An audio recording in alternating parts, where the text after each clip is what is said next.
Greetings and welcome to the Reparenting Daily podcast. In this podcast, we'll dive deep into reparenting, exploring all of the tools and resources that you'll need to help you along your journey. This podcast is divided into 3 sections. The first is a daily reading. The second is a discussion of the reading, followed by suggested journal prompts. And the last section is a peaceful meditation for closing.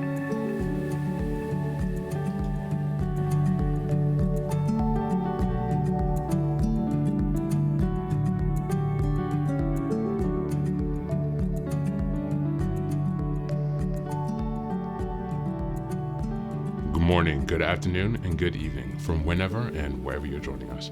I'm so glad you've joined us today on this journey of self-expansion and growth. If this is your first time here, welcome. Please don't forget to like, share, subscribe this podcast wherever you're listening, on Apple Podcasts, Spotify, or YouTube. Your help here really makes a huge difference in allowing us to spread the word and build a more supportive community as we continue with our self-reparenting. Now, before we get started, I have some quick updates for you. First, I'd like to introduce our Patreon community. Here, for a small monthly fee, you can join us for 3 weekly meetings for additional support with your reparenting journey. On Sundays, we have a meditation group. On Tuesdays, we have a book club discussion. And on Thursdays, we have open topic conversations. You can find out more details about this if you go to the Reparenting Daily website and check out on the community tab. In addition to that, we also have a WhatsApp group to foster more daily connection and support for whenever you need it. And this is a community of fellow travelers from around the world who will always be there when help is needed.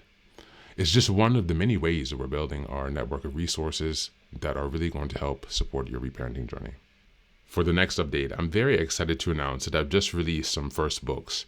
The first is probably the most important, and it's called the Reparenting Daily Journal. Now, this journal is a daily guide for 365 days of the year. We'll be starting in 2025, and basically each month corresponds to a theme in reparenting, and each week of each month corresponds to a sub-theme of the monthly theme.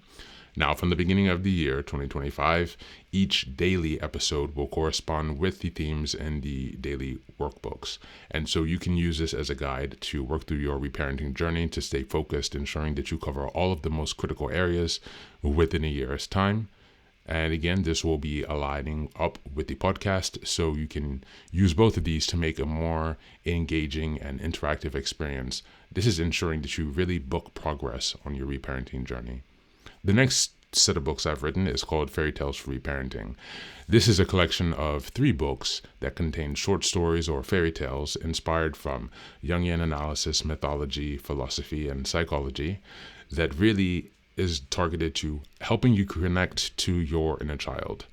And so these stories are very short. They're not very long. They're written in a very simple manner so that it's not too taxing on you, so you can more easily connect with the joy and fun of your inner child.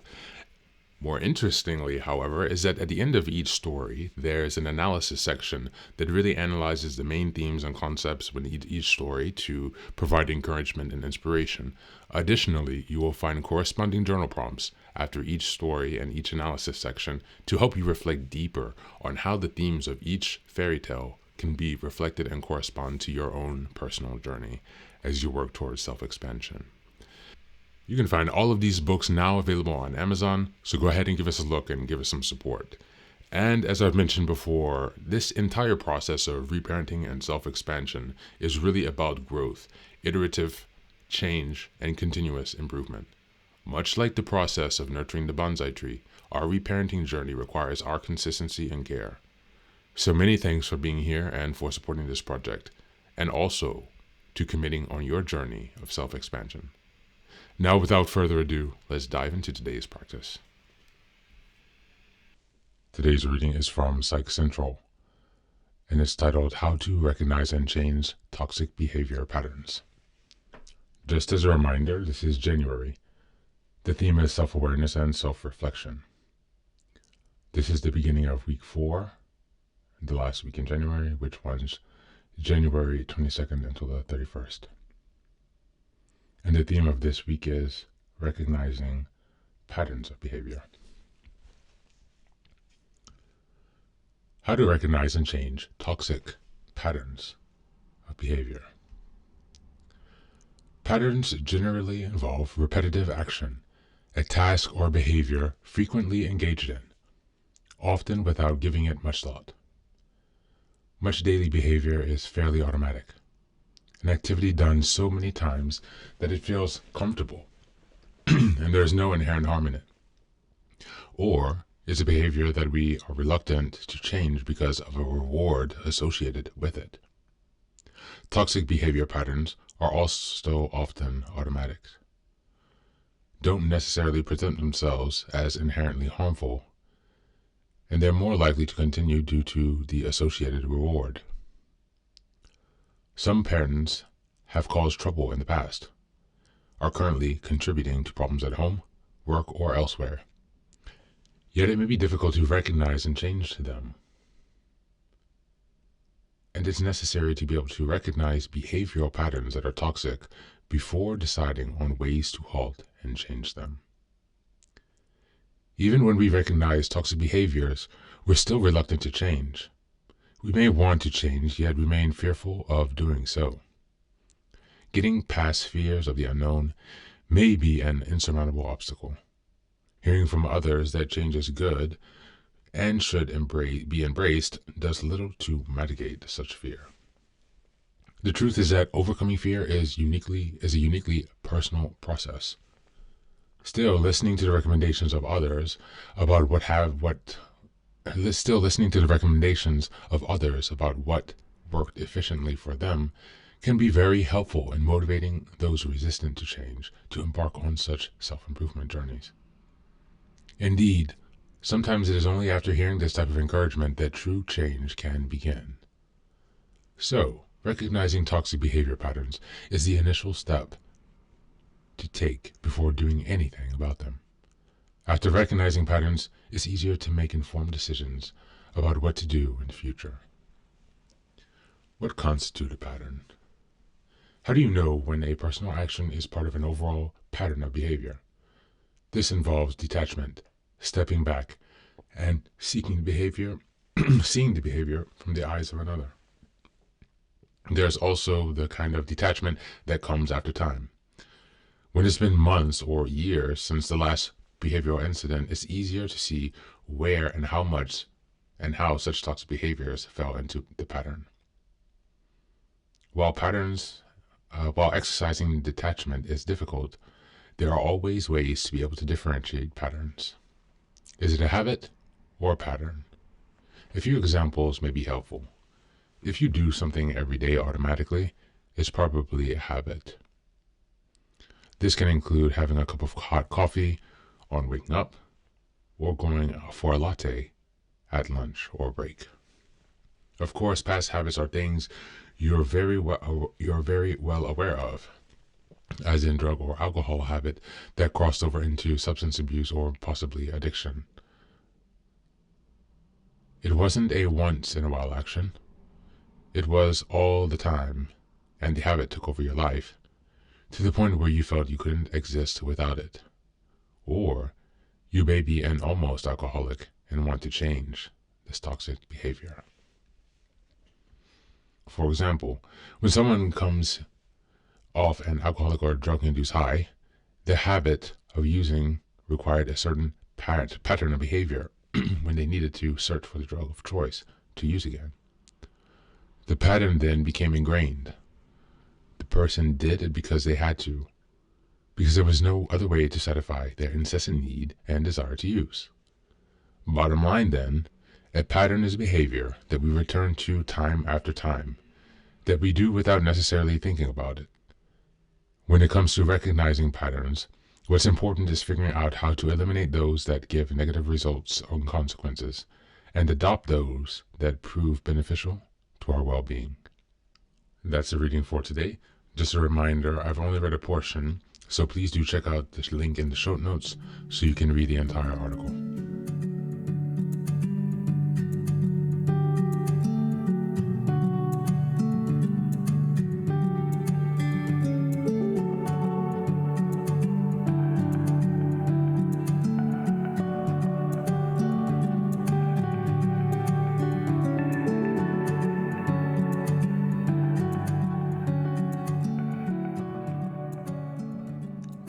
Welcome back. This passage explores how behaviors, particularly toxic ones, often become ingrained patterns that we carry out automatically without thinking. Recognizing these patterns is a key step forward towards breaking free from them and adopting healthier habits. This concept is closely tied to reparenting, which involves examining beliefs, coping mechanisms, and behavioral tendencies we've internalized during our formative years.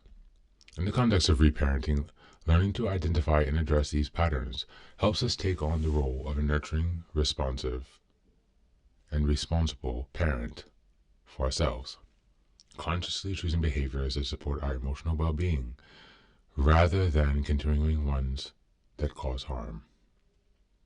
By recognizing patterns and the fear that keeps them in place, we can start to detach from past conditioning and move towards self-compassion. Reparenting encourages self-awareness, patience, as well as a willingness to replace toxic behaviors with more supportive, positive practices. In this way, it allows us to rewire the automatic responses we developed early on and choose healthier, more intentional ways of interacting with ourselves as well as others.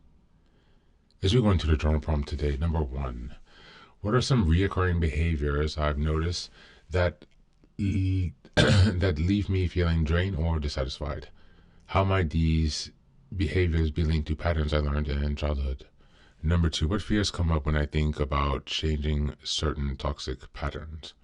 What would a supportive and caring inner parent say to reassure me about making these changes? And number 3, reflect on a time when I was able to change my habit or pattern. When I was able to change a habit or pattern. What steps did I take? And how did I feel once I succeeded? How can I apply what I learned then to a current pattern that I'm struggling to break? Thanks for being here. As always, take care of yourself and do be well.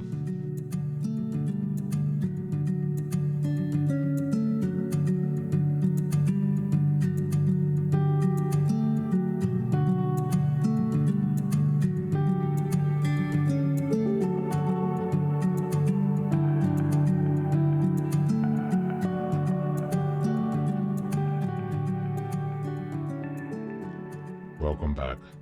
Now, this is the third and final section of the daily podcast. This is your silent meditation. Please find a place where you can be comfortable and undisturbed, where you can relax and spend some time with yourself for this 10-minute silent meditation. You can choose to be sitting, standing, lying down, or in whatever position makes you comfortable today. Just take some time to listen to yourself. Next, be sure that you are taking some time to be with your breath to connect with your body. Don't be disturbed or overwhelmed by your thoughts. Simply allow them to pass. Just observe them. Do not engage with your thoughts. Only be mindful of them passing as if they are drifting down a river.